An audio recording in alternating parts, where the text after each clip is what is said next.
اور میرے بھائیوں یہ منکرین حدیث کا ایسا وسوسہ ہے، ایسا وہمہ ہے جو آج کل معاشرے میں پھیل رہا ہے، اس لیے یہ باتیں بار بار آپ کے سامنے رکھتا ہوں۔ ایک دلیل صرف منکرین حدیث سے پوچھ لیجئے، ایک دلیل، سینکڑوں دلائل ہیں، سینکڑوں باتیں، بیسیوں باتیں ہیں، لیکن جب ان سے بات ہو تو آپ ایک سوال کر کے اس پہ رک جایا کریں۔ یہ دائیں نکلتے ہیں، بائیں نکلتے ہیں اور کہیں سے حملہ ور ہوتے ہیں۔ ہر ایک کا کلیہ فرق ہے۔ مردار کے بارے میں قرآن پاک بڑا بھرا ہوا ہے، مردار حرام ہے، سب کو پتہ ہے، مردار حرام ہے، لیکن اللہ تعالیٰ نے نبی کریم صلی اللہ علیہ وسلم کے ذریعے سے اس مردار کی تشریح بھی کروائی ہے۔ مردار حرام ہے، مطلقاً حرام ہے، لیکن رسول اللہ کی حدیث نے دو کا استثناء کر دیا۔ مچھلی پانی سے نکالو بغیر ذبح کیے، مر جائے، مردار ہو جائے، امت کے اوپر حلال کر دی، آج پوری امت کھاتی بھی ہے۔ بتائیے منکرین حدیث، مچھلی جس کو پانی سے نکالا گیا مر گئی، قرآن تو کہتا ہے مردار ہے، تو کیوں کھاتا ہے؟ کہاں سے کھاتا ہے؟ کہاں پہ ہے قرآن پاک؟ موجود نہیں ہے۔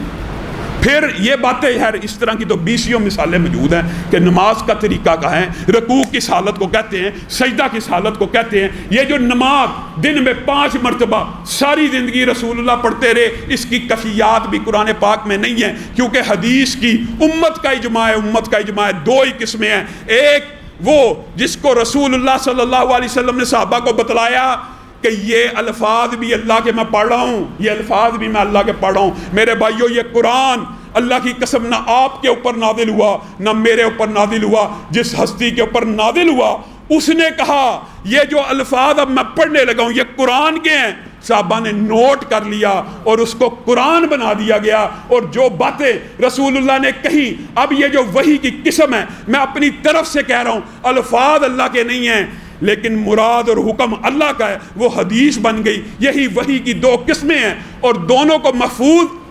یہ بھی عجیب مغالطہ انہوں نے لوگوں کو ڈالا ہوا ہے جی قرآن سارے کا سارا محفوظ ہے۔ کیسے؟ کس نے کہا ہے؟ قرآن کتاب کی شکل میں نازل ہوا۔ جس قرآن کو جس طریقے سے اللہ نے قرآن پاک کی حفاظت کا ذمہ اپنے پر لیا، اسی طریقے سے، اسی انداز سے، انہی اصحاب کے ذریعے سے رسول اللہ صلی اللہ علیہ وسلم کی حدیث کو بھی اللہ رب العزت نے محفوظ کیا، اور اس کا ذکر بھی قرآن پاک میں موجود ہے۔ وَإِذَا قَرَأْنَاهُ فَاتَّبِعْ قُرْآنَا ثُمَّ إِنَّ عَلَيْنَا، آگے چل کے اللہ کہہ رہا بیانا لا تحرک بِهِ لِسَانَكَ لِتَعْجَلَ بِهِ، اے رسول اپنی زبان کو تیز تیز مت چلائیے اس خوف سے کہ آپ کو کہیں بھول نہ جائے۔ اللہ تعالیٰ کے ذمے ہیں اس کو یاد کروانا اور اس کا بیان کرنا، اور بات یہاں تک ہوتی تو مکمل ہے، لیکن اللہ نے منکرین حدیث کے قیامت تک کے اشکال کو رد کرتے ہوئے کیا کہا؟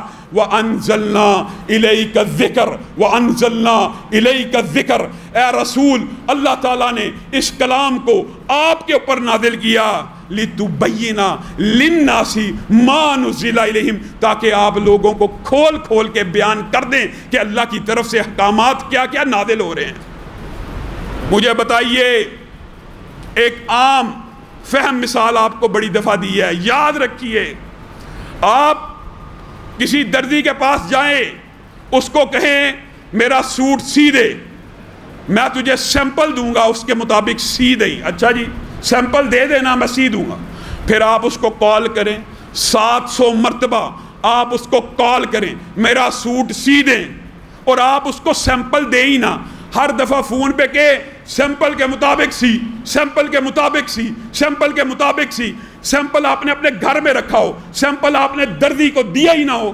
آپ اس کو 700 کیا 4تھی دفعہ کہیں گے نا یار جو میں نے تجھے سیمپل دیا ہے اس کے مطابق سی دی، وہ کہے گا کیسا جاہل آدمی ہے، سیمپل دیتا نہیں ہے، مجھے نمونہ پیش کرتا نہیں ہے، اور بار بار کہہ دیتا ہے کہ اس کے مطابق سی دے۔ معاذ اللہ معاذ اللہ، مثال صرف سمجھانے کے لیے پیش کی ہے، اللہ کے ساتھ کوئی مثال نہیں جچتی۔ اس رب نے اس قرآن پاک کے اندر 700 سے زائد، 700 نہیں 700 سے زائد مقامات کے اوپر بالواسطہ یا بلا واسطہ تجھے اور مجھے کیا حکم دیا ہے؟ وَمَا آتَاكُمُ الرَّسُولُ فَخُذُوهُ، جو رسول اللہ دے اس کو پکڑ لو، جس سے روکے رک جائے۔ جو کوئی چاہتا ہے اللہ اس سے محبت کرے وہ رسول اللہ کی اطاعت کرے، جس نے رسول کی اطاعت کی اس نے اللہ کی اطاعت کی۔ ان 700 مقامات کے اوپر ایک مقام ایسا بھی آیا، اللہ کہہ اٹھا لَقَدْ كَانَ لَكُمْ فِي رَسُولِ اللَّهِ اسوہ، تمہارے لیے رسول اللہ کی پوری زندگی ایک نمونہ ہے، ایک سیمپل ہے۔ آج کے بعد زندگی گزارنی ہے تو اس رسول کے سیمپل اور نمونے کے مطابق گزارنی ہے۔ بتائیے 700 مقامات پہ اللہ وہ جس رسول کے پیروی کا، اتباع کا، اطاعت کا حکم دے رہا ہے، جس نمونے کی تقلید کا حکم دے رہا ہے، وہ نمونہ ہی محفوظ نہیں، اس کے صبح و شام محفوظ نہیں، اس کی نمازیں محفوظ نہیں، اس کی زکوٰۃ محفوظ نہیں، اس کا حج محفوظ نہیں، اس کے معاملات معاشرتی ازواجی اگر سارے کے سارے محفوظ ہی نہیں تو اللہ ہم سے ڈیمانڈ کیوں کر رہا ہے؟ اللہ ہمارے سے یہ ڈیمانڈ کیسے کر سکتا ہے اگر اللہ تعالیٰ نے وہ سیمپل ہی محفوظ نہ رکھا ہو؟ اللہ کی قسم، منکرین حدیث جب بکواس کرنے پہ آتے ہیں تو ان باتوں کی بکواس کرتے ہیں۔ امہات المومنین نے طہارت کے آداب کیوں بتائے؟ اور بدبختو اسی لیے بتائے کہ رسول اللہ کی زندگی تیرے اور میرے لیے اللہ نے نمونہ بنا دی ہے۔ طہارت بھی کرنی ہے تو ویسے کرنی ہے جیسے رسول اللہ نے حکم دیا ہے، اس لیے بتائے ہیں۔ ان کو یہ باتیں اعتراض کی لگتی ہیں، جی طہارت کے مسائل امہات بیان کر رہی ہیں، طہارت کے جو غسل کے مسائل امہات بیان کر رہی ہیں۔